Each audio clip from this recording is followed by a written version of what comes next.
1, 2, 3, 4, 1, 2, 3, 4, 1, 2, 3, 4, 1, 2, 3. Aprite le porte che passano, aprite le porte che passano i belumani.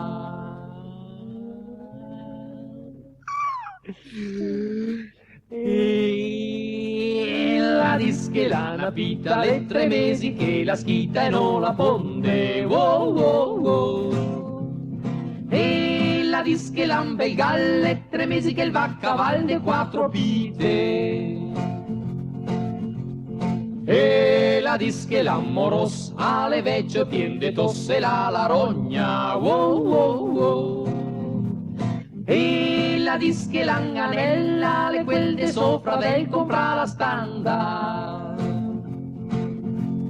E la dischela un bellet 4 tole in cavalet che va a pararia. Wow, wow, wow.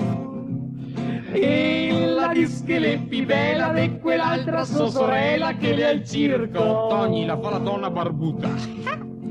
E la dischela un bel cul alle grosse come un baule in ottomana. Wow, wow, wow. E la dischela un bel fia ma l'odor che viene dalla mesada Menta, menta pure, menta forte. E la dischela un bel col ma il gos che parampe col della scala. Wow, wow, wow. E la dischela un bel La dischela un bel pet. Ma come si fa a non parlare così? Le anni che ti insegna il dialetto, che è una lingua, una madre lingua. Non bisogna stare attento agli accenti, non si dice. Un bel pet. Ma no, che lei è una gravissima... Scorrettezza. Ma no, eventualmente sarebbe una gravissima scorrezzetta. Ma bisogna che ti stai attento agli accenti in dialetto. Perché è diverso. Ti fai un esempio, no? Allora ti dici, che bella pelle che ti ha. Vuol dire che pelle vellutata che c'hai, no? Se invece un vede una signora distante e fa guarda che signora che bel pelle, è tutta un'altra roba, capisci tu? No, per farti un altro esempio, dici non so, ho voglia di mangiare un per. Allora va in mezzo al pra, su un albero che sarebbe il perer, e cava il pere e si mangia il per.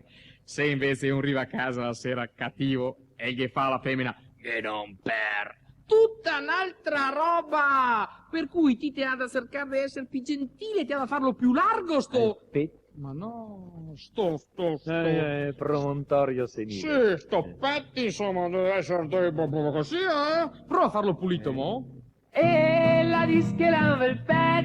Ecco qua che va bene nel fiolla 4 ante. E la dischela un bel pet 4 strate in reggi pennola carrozza. E la dis, la dis, la dis, la dis.